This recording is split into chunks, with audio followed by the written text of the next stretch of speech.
In Dante's Divine Comedy, he placed corrupt individuals in the penultimate eighth circle of hell. There, for their bribery, they will eternally seethe in pitch. This imagery reflects the destructive force of corruption, which not only afflicts society like an epidemic, but also leads souls down to path of eternal suffering. Corruption is the oldest problem of humanity.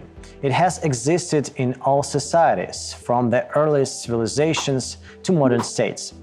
Furthermore, this phenomenon is found in both underdeveloped and democratic countries with robust judicial systems.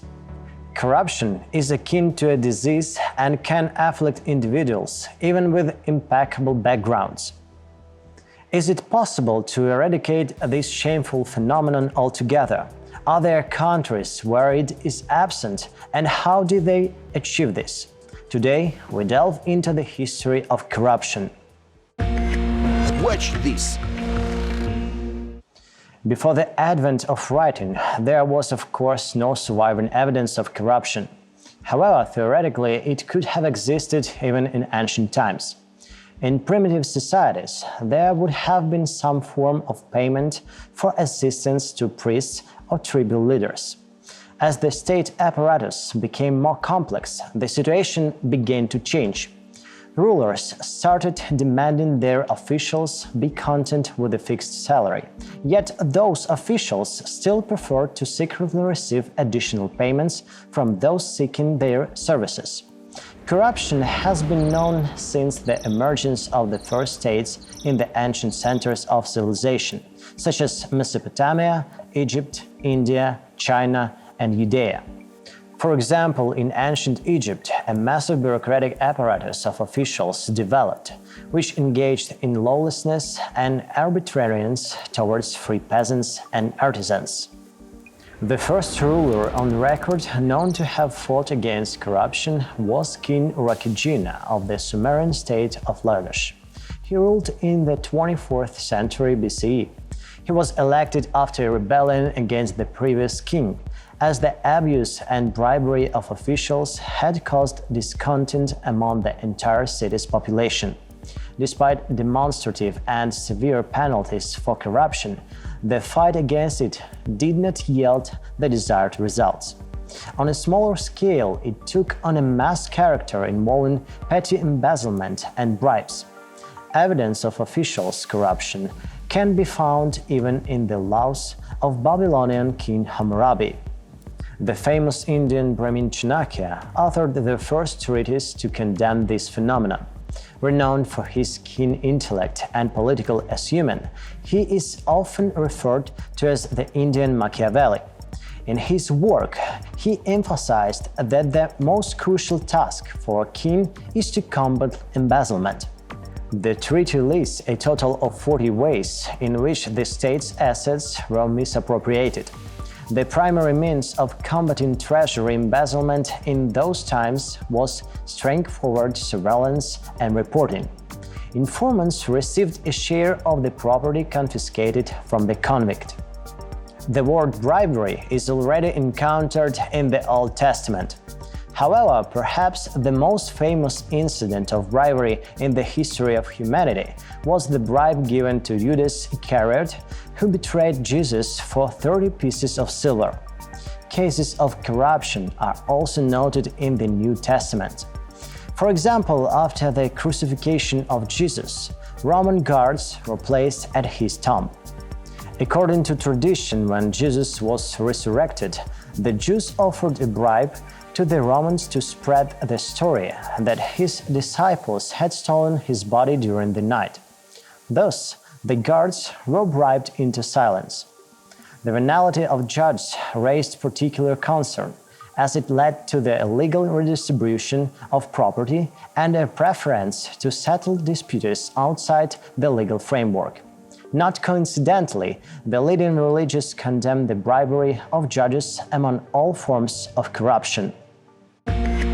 Watch this!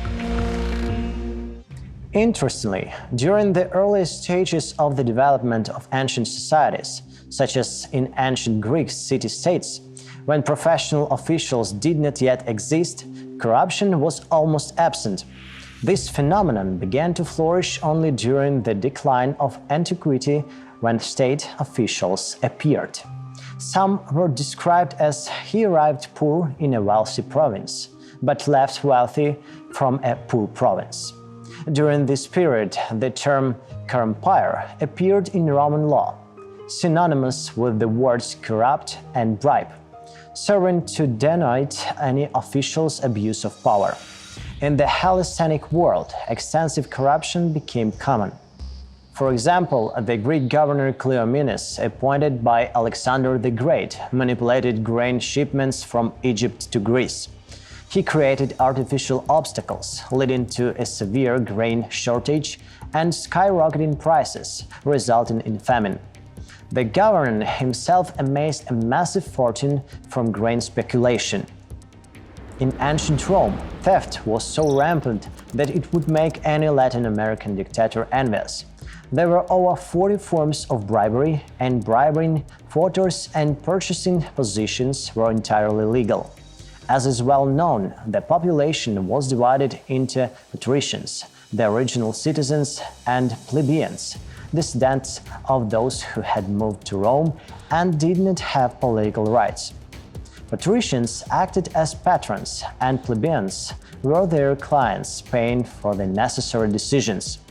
The patronage system became one of the critical reasons for the spread of corruption. One form of corruption was the bribery of the electorate. Politicians running for office distributed food and organized mass spectacles for voters. But it's one thing to buy supporters and quite another to take money from the enemy. For instance, King Jugurtha of Numidia bribed the Roman Senate 3 times. He said that Rome was a city for sale, which would be entirely sold as soon as the right buyer was found. Upon becoming a dictator, Julius Caesar made legislative attempts to combat corruption. However, he was no stranger to bribery. At one point, Caesar received an extraordinary bribe of 155 tons of silver from the Egyptian ruler Ptolemy XII, the father of the famous Cleopatra, in return for restoring him to the Egyptian throne. As their power waned in the 3rd to 5th centuries, the Romans also bribed barbarians. Generals and aristocrats paid significant sums to Huns, Vandals, and Goths to prevent them from attacking Rome. The fall of the Roman Empire didn't signify the disappearance of corruption. It continued to thrive in the Byzantine Empire. For many centuries, there was a practice of selling positions. Thanks to this, Byzantium is considered one of the most corrupt states in history. The main reason for this was the dominant role of bureaucracy in society. Appropriating state funds were penalized by fines of 2 or 4 times the amount misappropriated. Such criminal offenses were rarely prosecuted. The foundations of corruption were rooted in cultural values and traditions. Bribes were perceived as tokens of gratitude for services rendered by officials and were not considered negative. In the end, bribery and embezzlement weakened the state from within, making it susceptible to invading enemies and furthering the internal power struggles and financial greed that eventually contributed to its downfall. Watch this! In Europe, mass-scale corruption began in the early Middle Ages, when commercial and monetary relations rapidly developed and state bureaucracies grew. As societal relations at the time were regulated by the Church, the concept of corruption became synonymous with sin. It evolved into an antisocial phenomenon and violating of the law. The works of Niccolo Machiavelli provided significant insights into understanding corruption. He compared it to an illness, like consumption. Initially, it is challenging to recognize, but easier to cure. However, when it has progressed, it becomes easier to identify, but difficult to cure. In Burge Town Hall, a painting by Jared David was displayed specifically for the courtroom. It depicted the execution of a corrupt judge whose skin was being peeled off. The painting was intended to remind us of the necessity of fair judgment. During the Middle Ages, systems of states and commercial bribery were widely employed. For example, one of the accusations in liquidating of the famous Knights Templar order was corruption. In the Catholic Church, simony thrived, the sale of church positions and the trade of indulgences. Many instances are known where candidates bribed cardinals during papal elections to ensure their election as popes. Rodrigo Borgia even managed to bribe his direct competitor in the elections, who not only withdrew his candidacy but also campaigned for Borgia. As a result, Borgia became Pope Alexander VI. Eventually, the sale of indulgences and rampant corruption within the Catholic Church became one of the causes of Martin Luther's Reformation. In the Ottoman Empire during the Middle Ages and beyond, the level of corruption was horrendous. It was not limited to the government apparatus, but even extended to the harem.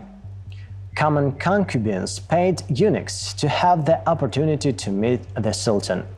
Corruption started to escalate rapidly after the death of Suleiman the Magnificent, during the period known as the Sultan of Women. The rulers were under the influence of their mothers, who engaged in corrupt activities. During the rule of Mehmed III, no appointment to state positions took place without the involvement of his mother, Safi Sultan. She accepted bribes through her agents for all matters that depended on the Sultan's decisions.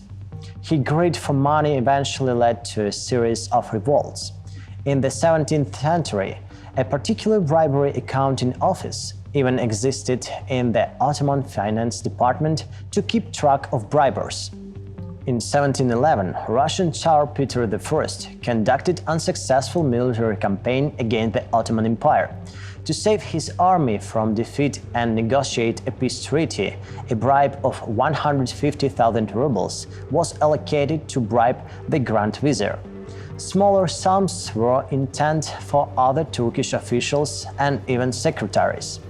In general, Russians were always familiar with the practice of corruption. Through bribery, Moscow managed to establish the Patriarchate. Later, with bribes, it bought the submission of the Kiev metropolis, which was originally under the authority of the Patriarch of Constantinople. Returning to the Ottoman Empire, it should be noted that corruption became one of the main reasons for its disintegration.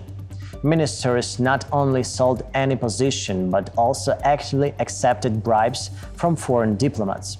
Bribing officials made it possible to obtain copies of secret diplomatic documents or secure the conclusion of desired treaties. Watch this! But this was a flattering and greedy East. And what about Europe?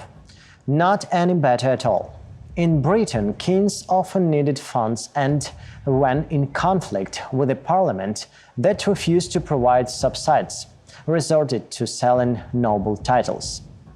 The active sale of titles started, especially during the Stuart dynasty in the early 17th century. King James I even created a new title, the baronet, for this purpose. Any nobleman could obtain it by paying £1,080. Many of James's favorites also took bribes. The British Parliament was just a little behind either. The sale of seats in the House of Commons became increasingly common, and the prices continued to rise. In the early 18th century, a steady price of £1,500 was established for seats in the lower house, which had increased to £5,000 by the end of the century. Corruption and bribery thrived not only in Parliament and at the royal court, but permeated all government institutions. The famous expression "pass the red tape" emerged in England because of corruption. In the British Admiralty, bribes and theft became so rampant that they decided to pass a red thread through the entire ship's ropes. It couldn't be pulled out without unraveling the whole rope. Therefore, even the smallest fragment could be recognized as the Count's property. The renowned writer Jonathan Swift, exposing corruption in pamphlets, wrote that the same position could be sold multiple times, and individuals who had paid would discover their role had already been taken by someone else. In France, the situation with corruption and abuse of power was almost as bad as in England.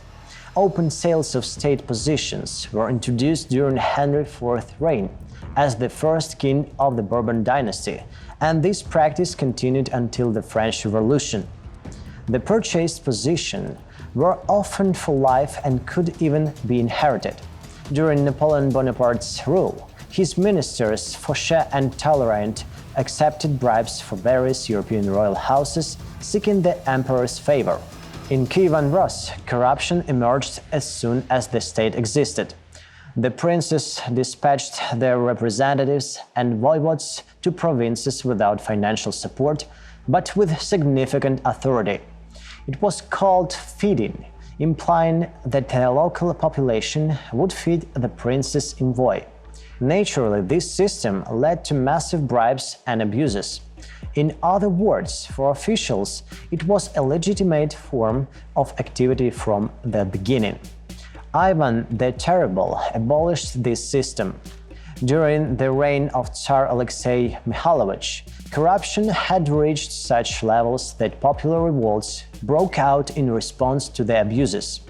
His son, Peter I, waged a determined battle against corruption. Officials began receiving salaries, and capital punishment was prescribed for bribery. However, the bureaucratic apparatus continued to grow. Salaries were paid irregularly, and bribes remained the primary source of income, especially for lower-ranking officials.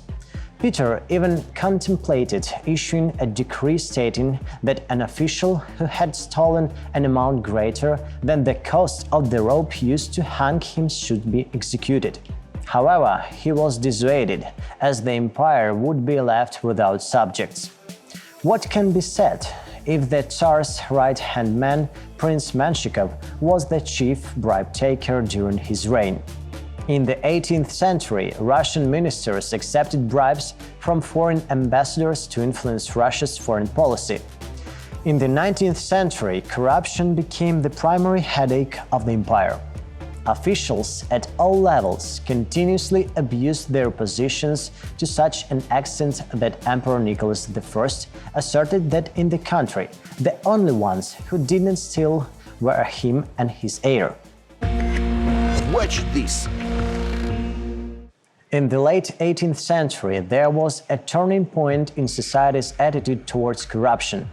Liberal reforms were carried out under the banner that the government exists for the benefit of the people, as citizens support the government in exchange for its strict adherence to the law. In the US Constitution, adopted in 1787, bribery is considered a crime for which the president can be impeached. Society began to exert more influence on the functioning of the government apparatus. Gradually, the concept of corruption took on the meaning of a social disease that primarily affects the government itself. The danger of corruption to the very existence of the state became evident. Efforts were made to combat it, but this fight yielded results only briefly. One of the most significant corruption scandals of modern times was the Panama Affair, a joint stock company in which nearly 800,000 French citizens invested their money. It was established in France to construct the canal connecting the two oceans at the Isthmus of Panama. 8 years after construction began, the Panama Company went bankrupt. During the court proceedings, it was revealed that 1,335 million francs had been raised, while only 600 million were spent on construction. The rest of the money went to advertising and bribes. Instances of extravagance, incompetence, and most importantly corruption among the highest state officials came to light. The word Panama became synonymous with fraud and scandal for many years. A new stage in the evolution of corruption began at the turn of the 18th and 20th centuries. On the one hand, there was an increase in government regulation and consequently the power of officials. On the other hand, significant private businesses began to not resort to episodic bribes of individual government officials, but to influence the activities of politicians and high-ranking officials directly. As political parties gained more importance, partisan corruption developed, where large corporations and multinational companies paid not individuals but party funds to lobby for their interests. At this time, many countries began to combat this phenomenon at the state level. In the United Kingdom, the first anti-corruption law was passed in 1889. It clearly defined that even gifts or loans that could induce an official to ignore a problem are considered bribes. Subsequently, new laws were enacted and the penalties were increased. A new term emerged: bribes for influence. Anti-corruption laws were gradually adopted in all countries, and this phenomenon was universally recognized as a danger to the state's existence. The definition was standardized. Corruption refers to the venality and salability of officials and public figures. In the 20th century, corrupt practices continued to evolve. The division of the world in two camps with different socio-economic and political systems did not eliminate the problem of corruption. On the contrary, it demonstrated its universality and high adaptability to changing external and internal conditions. Corruption existed both in Western capitalist countries and in the socialist camps. In the second half of the 20th century, corruption became an international problem. Bribing top officials by corporations became widespread, and globalization led to corruption in one country, which began to affect the development of many nations negatively. It is worth noting that countries with the highest levels of corruption were not limited to their third world. For example, the liberalization in former socialist states in the 1990s was accompanied by egregious cases of abuse. To promote awareness about corruption, the United Nations declared December 9 as the International Anti-Corruption Day. Watch this! Over the years, there have been reports in the media about corruption within the International Football Federation, FIFA. This issue was particularly evident in 2010 during the consideration of bids for the subsequent World Cup tournaments in 2018 and 2022. The choice of the small but very wealthy Qatar, with its unbearable heat and lack of football infrastructure, was made against the opinion on FIFA's technical committee, immediately raising suspicions of corruption, a leak of internal information, and an investigation conducted by the British newspaper, The Sunday Times, gave reason to suspect that the head of the Asian Football Confederation, Mohammed bin Hammam, had bribed members of football associations in several African countries. Journalists from other publications claimed during their investigations that Russian officials had spent millions of dollars on bribes. Despite Russia's annexation of Crimea and aggression in Ukraine, the 2018 World Cup took place in Moscow and was not relocated.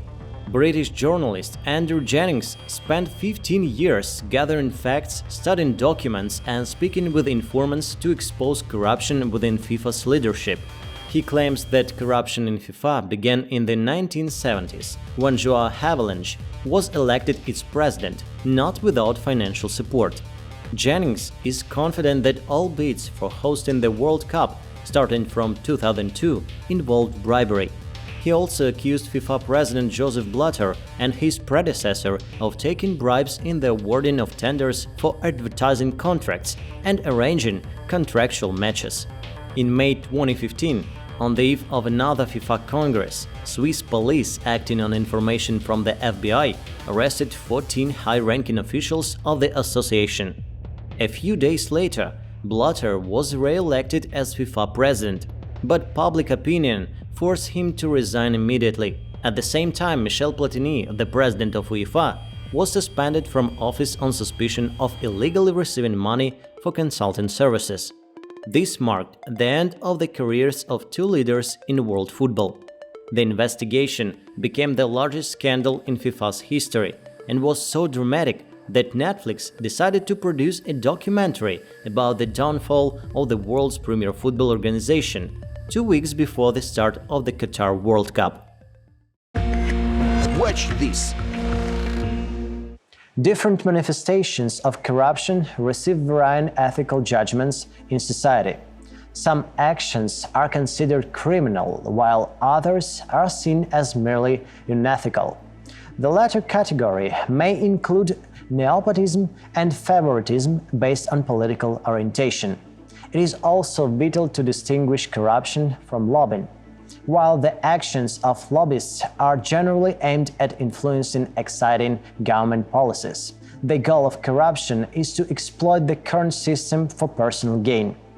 Lobbying involves communication with public officials to control the creation of laws and political or administrative decisions. Lobbying does not include bribery. In some countries and organizations, lobbying is legalized, but in some states it is prohibited and considered a form of corruption. Practically all countries in the world are working to combat corrupt practices. The most radical measures are being taken in Asia. Chinese legislation is perhaps the strictest globally. Officials who engage in bribery or embezzlement can face the death penalty, and executions are carried out publicly. Thousands of such sentences are issued annually, including against high-ranking officials and corporate managers. It's worth noting that the death penalty for corruption is also applied in countries such as Cuba, Iran, Saudi Arabia, and Vietnam. In the United Arab Emirates, corrupt individuals may have their hands amputated. In other countries, more liberal methods are used to fight bribery, and they have proven successful. In Hong Kong, for example, the entire public sector was deeply entangled with corruption. It was overcome thanks to several effective measures.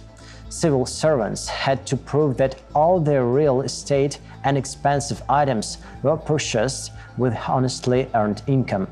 An independent anti-corruption commission was established, and its employees were given high salaries to prevent them from taking bribes.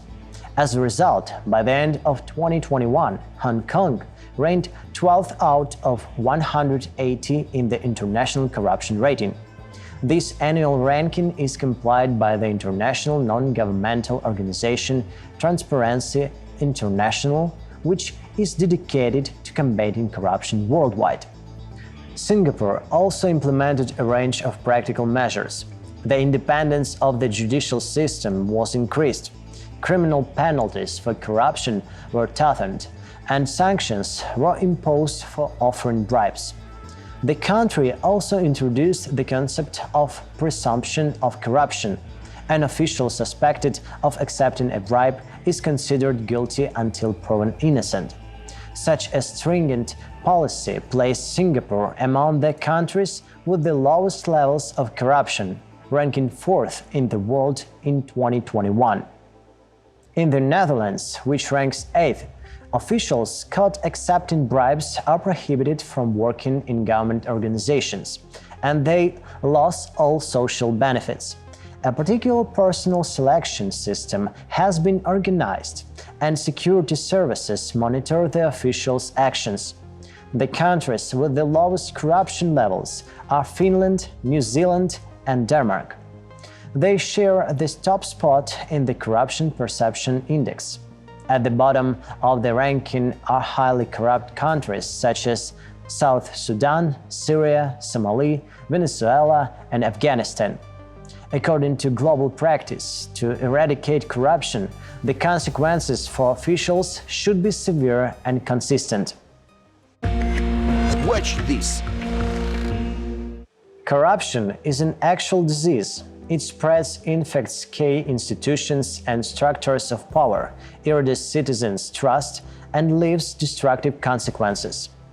This disease harms economic development, social justice, and political stability, giving rise to inequality and injustice.